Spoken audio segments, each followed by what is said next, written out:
All right, hey, so my name is Josh Hampton. I coordinate the problem gambling program here at Sunrise Community for Recovery and Wellness. So basically, the idea of the problem gambling program, first and foremost, is to raise awareness that problem gambling is an addiction very similar to substance use disorder or alcohol use disorder. And really just let the community know that there are resources available if you're an affected other, family member, or if you're an individual that struggles or identifies as having a problem with gambling. We want to let people know that we are here and there are other resources available. We've done this through building a presentation we call Problem Gambling 101. Is meant to share awareness education and prevention efforts with the community. We have a problem gambling harm reduction presentation that was shared at the National Council for Problem Gambling Convention in San Diego in July of 2024. So we have taken the program on a national level. So Sunrise is a peer support provider for the North Carolina Problem Gambling Program's helpline, which means we take calls and referrals for individuals who are interested in peer support or recovery coaching. One of the first peers that I supported, and again, this connection was made through the outreach efforts, it was an individual who came to a Problem Gambling 101 presentation.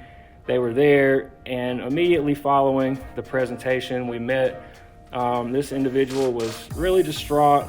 They had gotten themselves in a really tough spot in life, nearing the age that they wanted to retire, and the 401k was completely gone. Everything they had saved up was gone from gambling. And so we were able to connect this individual with our housing program here at Sunrise. We're able to get them in and work with one of our recovery housing providers that wouldn't normally accept anybody who's not struggling with either alcohol or drugs, but they made an exception. They let this individual in the recovery house, and this person has been thriving ever since. That they got a job, they've maintained stable housing, they have a vehicle, they're paying all their bills, and they've remained free from a bet for this entire time, which is actually most of 2024.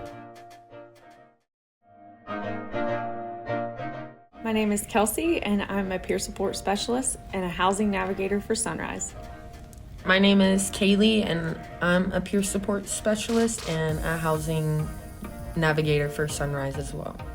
So our housing program here at Sunrise, we support people in early recovery and folks that are seeking sober living, halfway housing, or transitional living. We support people whether they are coming off the street, whether they're coming out of detox treatment, out of jail or prison. Typically, we try to help people with their first 2 weeks of rent, because financial issue is a barrier, clearly in early recovery. So typically when people enter our program, they have necessities that need to be met, and we try to help them the best way we can. Usually the main necessities are getting a phone, ID, food stamps. A lot of people lose their birth certificates or social securities, and we do help get those back for them. The houses that we put our participants in are vetted and screened houses that Sunrise has approved. And we schedule a house visit, so Kaylee and myself will go visit the house, take a tour, make sure that things are in order. And then we will also routinely visit that house just to keep in contact. We like to keep a close relationship with the house owners and the house managers so that we feel comfortable sending our participants into those houses and making sure that they are safe environments. So probably about 1.5 years ago, I had a woman reach out to me that had just recently got out of prison 2 days prior. And she was trying to find somewhere to live, a job, trying to get back on her feet. So she really wanted some support. So I became her peer support. We got her moved into a sober living, and within a few days, she had started a job, and she's even been promoted to kitchen manager, where we were able to support her with getting her laptop to be able to fill out her work schedules properly. She then, recently this year, was nominated as Employee of the Year, and her work has also began to pay for her to go back to school at AB Tech for culinary. She's still living in the sober living that she started out when she came straight out of prison. She's thriving, and she has told us multiple times how grateful she is for Sunrise's support through this whole process. My name is Jonna Bach, and I am with the MAT Medication Assisted Treatment Program at Buncombe County Detention Facility through Sunrise. Medication assisted treatment is an opioid type medication that binds to your opioid receptors but is able to provide for you a very stable life when you are taking it.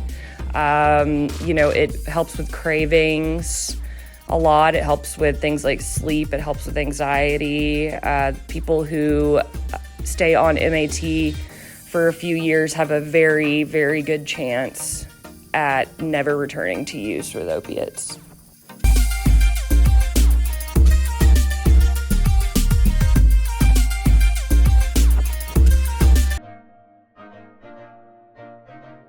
And upon their release, they are able to get 5 days worth of medication, which we are able to, within that 5 days, get them a bridge prescription to make them to their next doctor's appointment before we get them into a clinic, which we often try and get them into very low barrier clinics that are very close by, and have them enrolled in Medicaid so their appointment is very cheap and their medication is very cheap. We also provide transportation to the appointment if they need that. During their incarceration, the folks that identify as having opiate use disorder, the people on our MAT program, we provide group classes for them. I do 2 a week. They're both on women's units, where I sit with them for an hour, and we do. I personally do MARA meetings, which is Medication Assisted Recovery Anonymous. I also attend something called Power Hour, which is once a week for an hour, where anybody that is a peer support specialist is able to come down onto the units and just spend time with the participants and talk about recovery, talk about how you got to where you're at. And I've had a lot of very powerful interactions that way. Yeah, upon their release from the facility, they call us, and we go from there in getting all of their needs met. We are able to provide for them transportation to and from appointments, things like doctor's appointments, court, probation. I took someone to look at a camper they wanted to purchase. We're able to provide really solid peer support for them. Essentially, if they want my help, I can give them almost everything that they need to start over, even if they don't have money. So I have written down about 25 success stories in my year and a half at the facility. And one of my favorite ones, his initials are JD. And he was somebody who identified as having opiate use disorder, had spent, most of his 45 years of life in and out of jail and in addiction.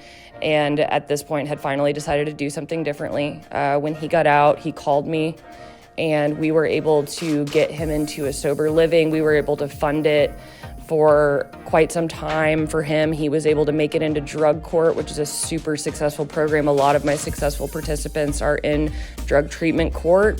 We were able to get him a phone, get him Medicaid, get him rides, get him clothing, food. I have helped Jeremy with everything I possibly could have. And he is actually on his way to becoming a peer support.